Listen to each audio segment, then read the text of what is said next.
Lovejoy with KGNC News Radio. We're here with Mr. Stewart Werner. He's running for judge in Randall County Court at Law Number 2. Welcome today, Stewart. Well, thank you, David. Very nice to be with you. First off, let's tell the people a little bit about yourself. Okay. Well, I'm married. We have 4 children between us, 6 grandchildren. Norm and I worship at Hillside Christian Church. I grew up in Lubbock. Worked my way through school at Texas Tech University. I was selling clothes on a commission at Dillard's during that time. And when I graduated from Texas Tech with a business degree, I was offered they called it a promotion, but actually was moved me to Norman when they opened a new store at the mall there, and I was supposed to be the assistant store manager, which was in actuality men's department manager, and what it ended up being was less money than I was making in college. So, and I had worked at that for 3 or 4 months and kind of realized I just could not make a career in retail. And I applied for law school, was accepted at the University of Oklahoma.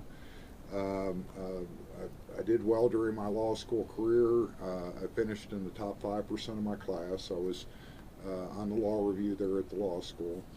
And when I graduated from the University of Oklahoma Law School, I went to work for an oil and gas firm for about a year, and then went in-house with Phillips Petroleum Company. And with Phillips, I worked in their Oklahoma City office. The work involved litigation or going to court, which is what I've been doing my whole career, is courtroom work. I was transferred from Oklahoma City to the Houston office, and then from Houston to Amarillo. Frankly, they wanted lawyers in the region office. It's since closed, but they had a region office in Amarillo, and they'd have a hard time finding lawyers that want to move up here. Well, I grew up in Lubbock, and it's like, this is like coming home. So when they offered me the position, it was all I could do to say, let me think about it, so get back with you. I was in-house with Phillips Petroleum for a few years, and then left to go to work for Wittenberg and Schachter.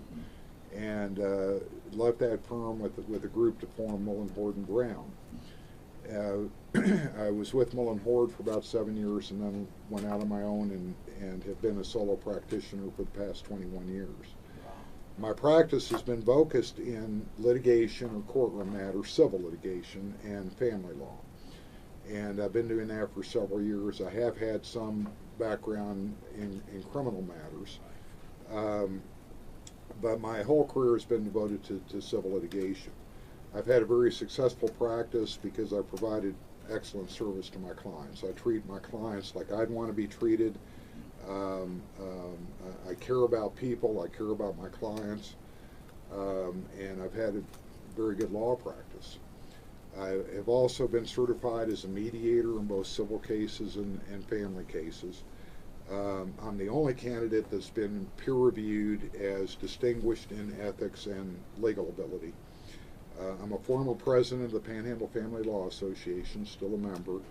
I'm also an alumnus of the Leadership Amarillo. I've served on the boards of Court-Appointed Special Advocates, or CASA. I've also been on the board of Family Support Services, and I'm a member of the Amarillo Chamber of Commerce. Wow. Wow. So a lot of things go into making up your career as you move forward.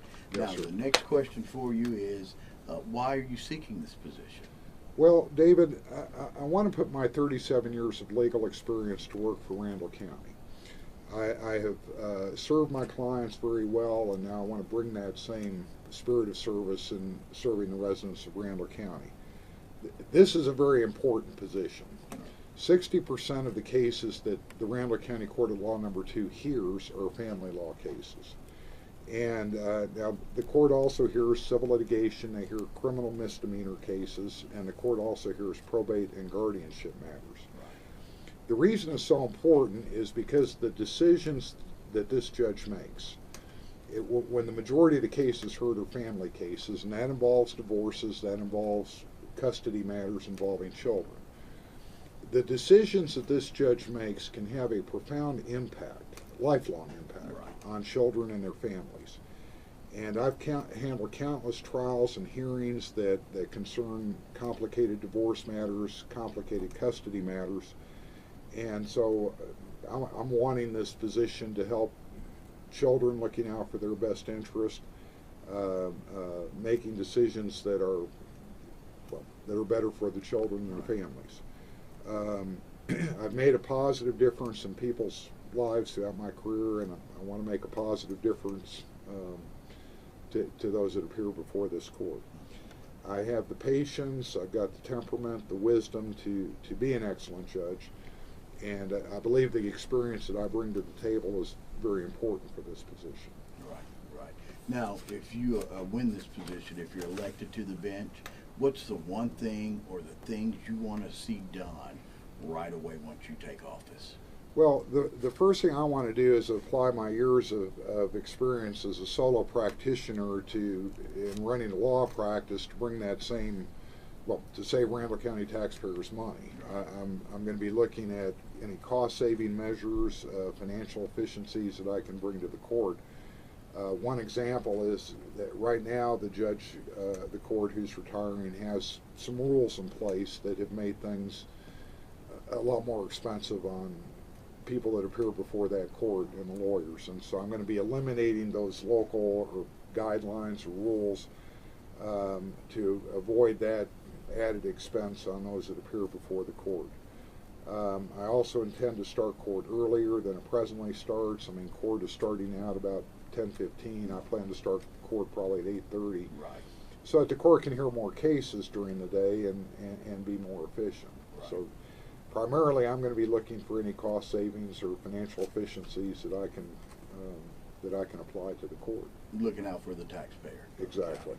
Well, great. Well, early voting has started now, and of course the primary is on March 6th. And get out and vote and support the candidate of your choice. Thank you, Stewart, for coming in and talking to us today, and good luck on your campaign. David, thank you. I appreciate the opportunity to meet with you. Thanks. Anytime. Thanks.